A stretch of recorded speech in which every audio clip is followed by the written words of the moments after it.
Oxygen makes up around 20% of the air you're breathing right now.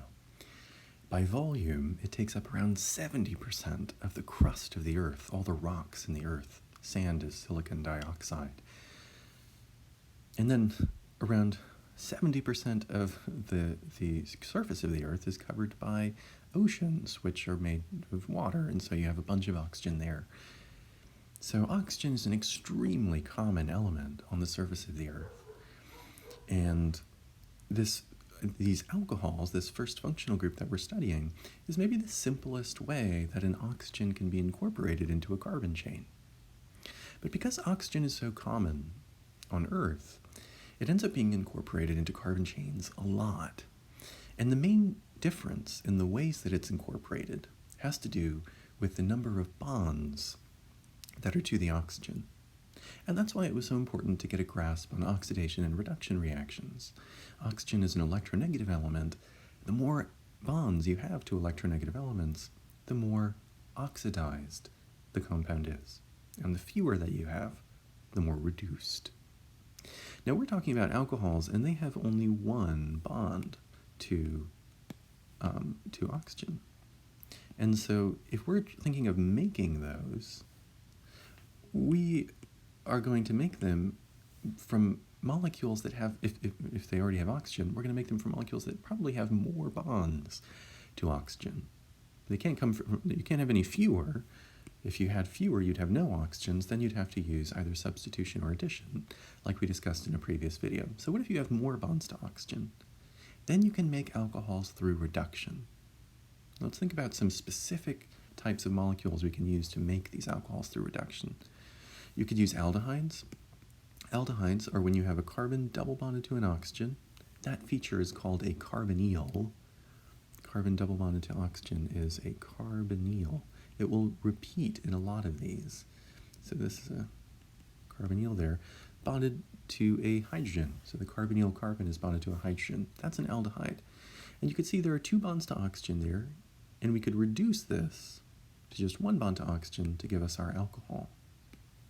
We could also make alcohols from ketones.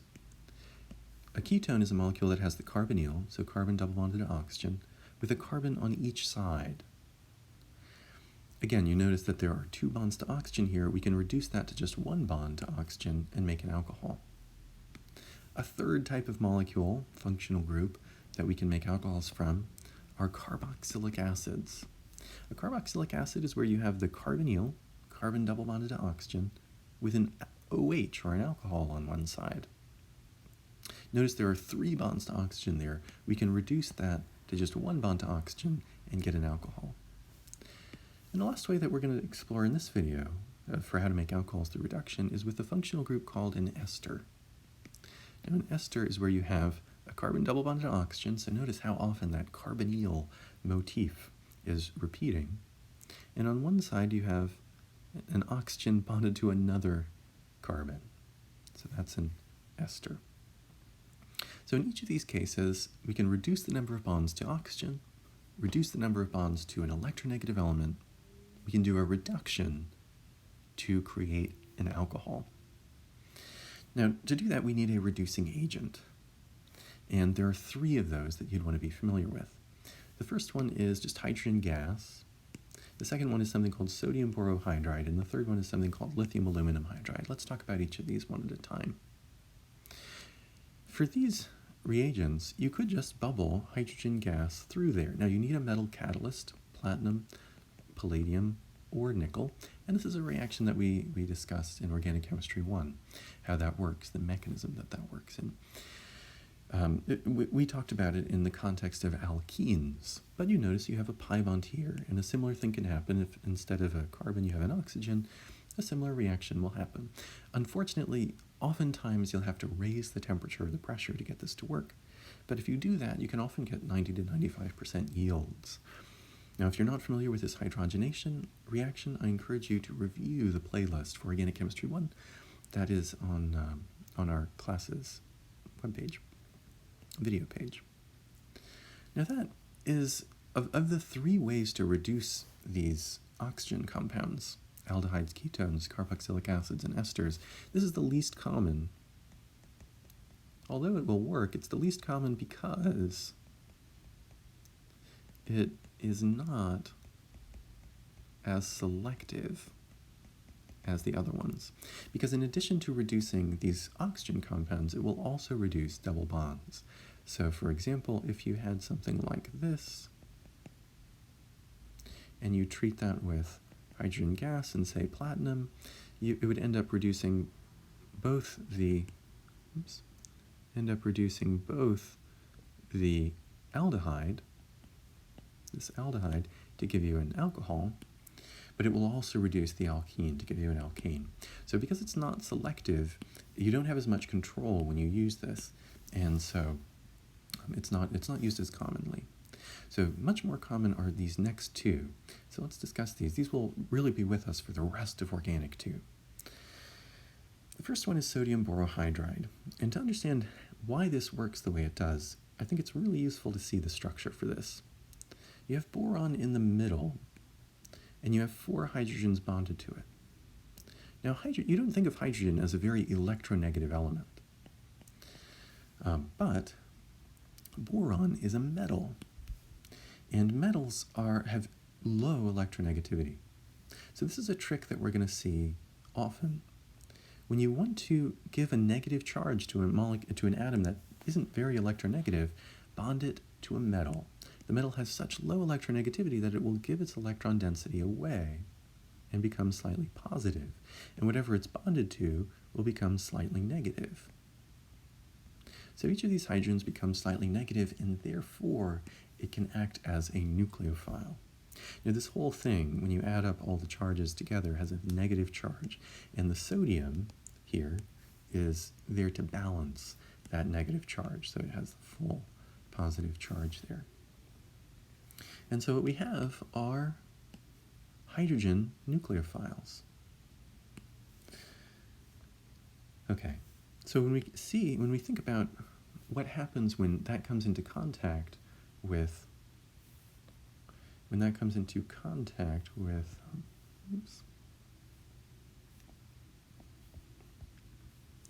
with, let's say, an aldehyde or a ketone. I guess here I'll draw this ketone in.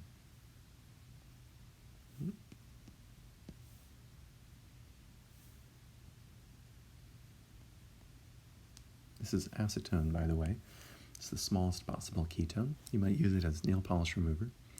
What happens is, and this is a slightly simplified mechanism, the true mechanism is extremely complicated, but this simplified one really gives you a gist, a conceptual gist for what's happening that will be helpful to you both in this class and in biochemistry. So this hydrogen with its electrons can come and attack this carbon. And the reason it's going to do that is because that carbon is slightly positive. After all, it's bonded to an extremely electronegative oxygen atom that's slightly negative. When it attacks that, one of the bonds has to break because the carbon already has 4 bonds. It's going to be the weakest bond. If you recall from a previous video in this chapter, and from Organic Chemistry 1, pi bonds are weaker than sigma bonds because the overlap between the orbitals is interrupted. And so the pi bond here will break, the electrons will go onto the oxygen, and you'll have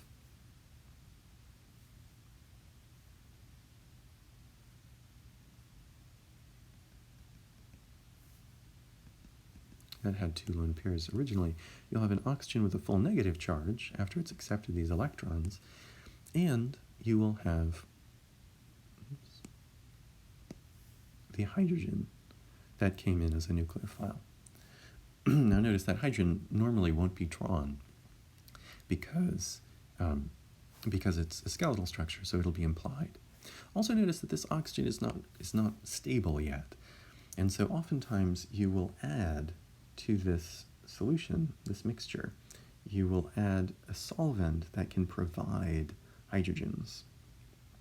Now, the most common solvents are water, really small proton donors, water, methanol, and ethanol.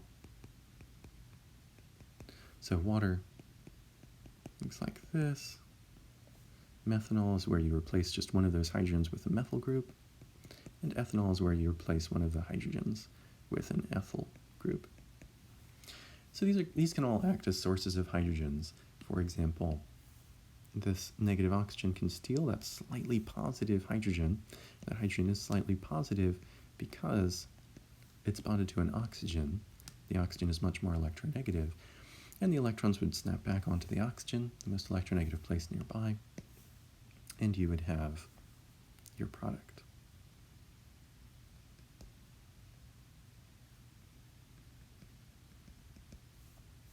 Now notice, this hydrogen normally isn't drawn because it's a skeletal structure, so ultimately what we achieved is we turned this ketone into an alcohol.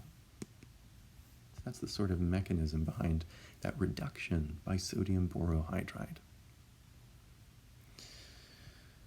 Okay, lithium aluminum hydride is very similar, it has a really similar structure. If you compare the two formulas, you'll see that they're really similar. They sort of have this metal, followed by a different metal, and then 4 hydrogens. And the structures for them are really similar. Instead of boron in the middle, you have aluminum in the middle. You have that bonded to 4 hydrogens. Aluminum is a metal, but notice aluminum is right above boron on the periodic table. And that means that it has a lower, aluminum is just beneath boron on the periodic table. So boron is just to the left of carbon, aluminum is just below that. So aluminum is below boron and therefore has a lower electronegativity. So it holds on to these electrons worse than boron does. It gives them away more and gets a slightly larger positive charge, and each of these hydrogens steals more electron density and gets a slightly larger negative charge. So, and that's happening because aluminum has a lower electronegativity, so it gives its electron density away. Now overall, this again has a negative charge, and that's going to be stabilized by the positive charge of the lithium here.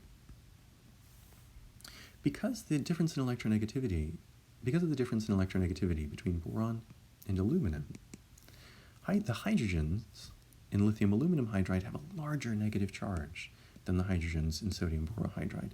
And that makes lithium aluminum hydride a strong reducing agent, a stronger reducing agent. The mechanism for how it reduces something is really the same as sodium borohydride. We can just replace this with aluminum and this with lithium, and you have the same mechanism for those. But because aluminum has a lower electronegativity and these hydrogens have a larger negative charge, lithium aluminum hydride can reduce things that sodium borohydride can't. Now we're going to discuss the mechanisms for the reduction of carboxylic acids and esters in a future chapter. We'll have a whole chapter on carboxylic acids and esters. But what you need to know right now is that lithium aluminum hydride can reduce these because it's a stronger reducing agent, but sodium borohydride cannot.